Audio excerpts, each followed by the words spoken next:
Though hysterectomies are considered major surgery, they are common, and outcomes and patient satisfaction generally outweigh potential risks for most patients. And joining me today to tell us more is Dr. Bethany Conley.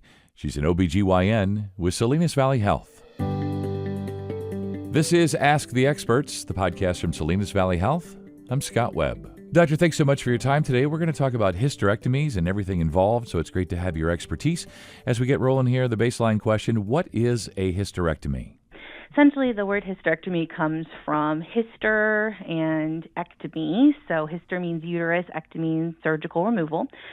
So hysterectomy, surgical procedure to remove the uterus and the cervix. And the uterus is basically the organ that creates a woman's menstrual period and also can grow a baby during pregnancy.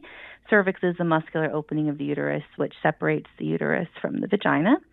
It's generally done for women who are having issues with bleeding, fibroids, which are kind of these balls of muscle that can grow on the uterus, or other gynecologic issues such as like cancers or precancers.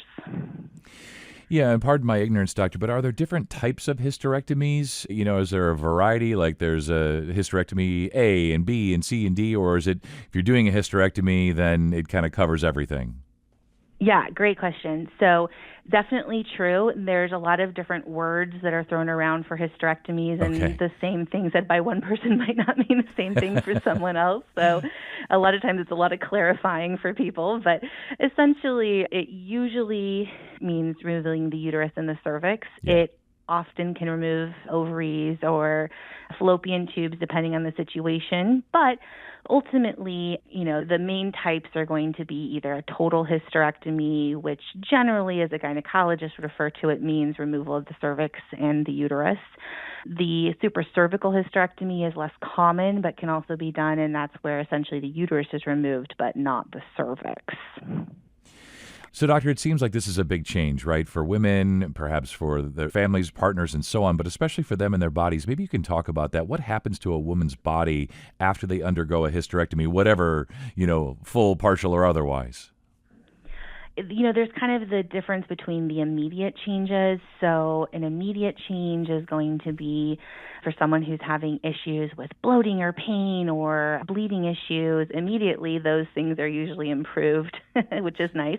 Right. But you're also then dealing with the surgical recovery. And so that is generally about an 8-week total recovery, during which time mainly the top of the vagina where the uterus and cervix are removed has to take extra time to heal because it's vulnerable to issues like infection or stitches not healing correctly.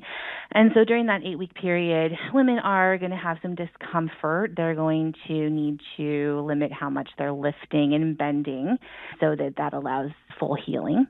The immediate couple weeks after surgery, especially the first 2 to 3 weeks, is when most people have more discomfort near like the skin incisions where the instruments are used to actually do the surgery. But that usually improves within a couple of weeks. Bleeding usually, like I said, stops, but some women will have a little bit of spotting or discharge from the vagina during that healing period as everything's kind of going to its new normal. Sure. Yeah, new normal for sure. And I'm assuming that the hysterectomies are done laparoscopically, perhaps robotically. Maybe you can tell us about the surgery, how long it lasts. Is this considered, major surgery? So yeah, definitely considered a major surgery. However, it's also a very common surgery. It is generally done laparoscopically these days, although there are some nuances to that. So if, for instance, someone has a small uterus and no concerns for significant scar tissue or other things from previous surgeries, then they may be a candidate for something called a vaginal hysterectomy. And that's actually where the entire procedure is performed through the vagina without any incisions on the belly. Now, probably the most common is a laparoscopic hysterectomy, and that's done through small incisions on the belly, usually 3 to 4 less than 1 centimeter incisions. And we use small instruments to actually remove the uterus from its attachments and then remove it either through the vagina or a slightly larger incision through the belly. Then robotic is also true. That's considered kind of a form of laparoscopy, but Okay. it uses an actual robot. Right. So Yeah. now the robot doesn't do the surgery, the surgeon's doing it, but they're operating the robot remotely, essentially.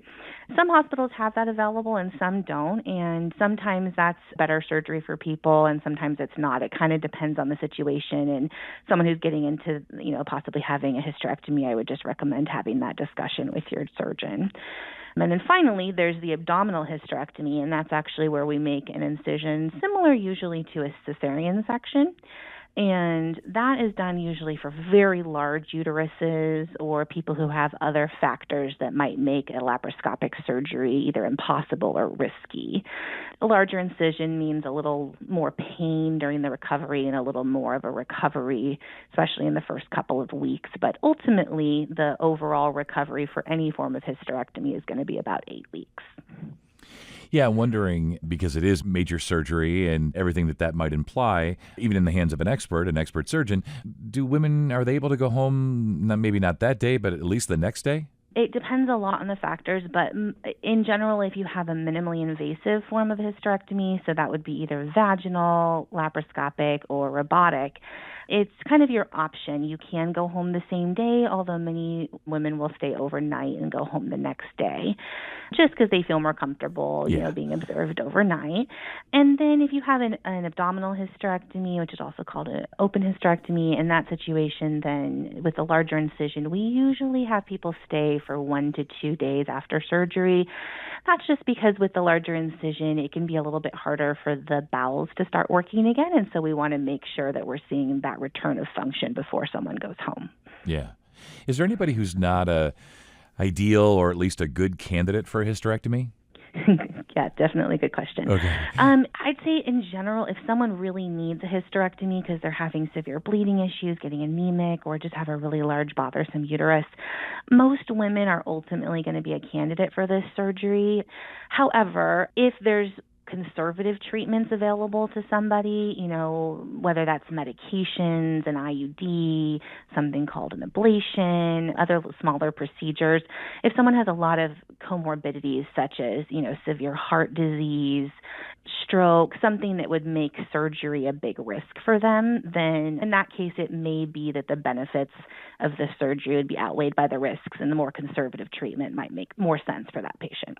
Yeah, and you talked about the recovery time, about 8 weeks or so, generally for the new normal. Are there any side effects? Yeah, are there any side effects associated with a hysterectomy? Yeah, there's definitely risks to the surgery, and as any good surgeon will tell you, there's always going to be risks, even if they're very small, and that'll include, for hysterectomy, the main ones are going to be bleeding, possibility of infection or injury to organs such as the bowel or bladder. And as far as kind of other side effects that maybe people might not think about as much, there's a risk of blood clots with any surgery. That would be like blood clots that form in the veins of the legs, and, that could be very dangerous if it goes to the lungs. So we always try to get people up and moving after surgery, and we use little massage squeezers that go on the patient's legs during surgery to decrease that risk. Other things that can potentially happen is that women can have issues with incontinence, and so sometimes a uterus, which helps support the bladder and some of the pelvic floor muscles, sometimes when that uterus is removed, it can uncover an underlying issue such as urinary incontinence. But usually that's also present prior to the surgery. It might just kind of unmask it a little bit more. Yeah, I see what you mean. Sure. Yeah. Just want to give you a chance here at the end. Final thoughts, takeaways, either women who have been thinking they would want this or need this or have been sort of dragging their feet a little bit. What would be your sort of words of encouragement? Obviously, I'm a surgeon and I like to do surgery and happy to help people with that. But I always recommend talking to your doctor about options that don't include major surgery first so that you can avoid that if you don't need it. But at the same time, I will say that the vast majority of my patients who choose to undergo a hysterectomy are so thankful that they did. And the most common refrain I hear at their post-op visits is, "Why didn't I do this sooner?" Absolutely. Well, Doctor, thanks so much for your time today. You stay well. Wonderful. Thank you as well. And for a full list of all of our podcasts, go to salinasvalleyhealth.com/podcasts. And if you found this podcast to be helpful, please be sure to tell a friend, neighbor, or family member, and subscribe, rate, and review this podcast. and check out the entire podcast library for additional topics of interest. This is Ask the Experts from Salinas Valley Health. I'm Scott Webb. Stay well, and we'll talk again next time.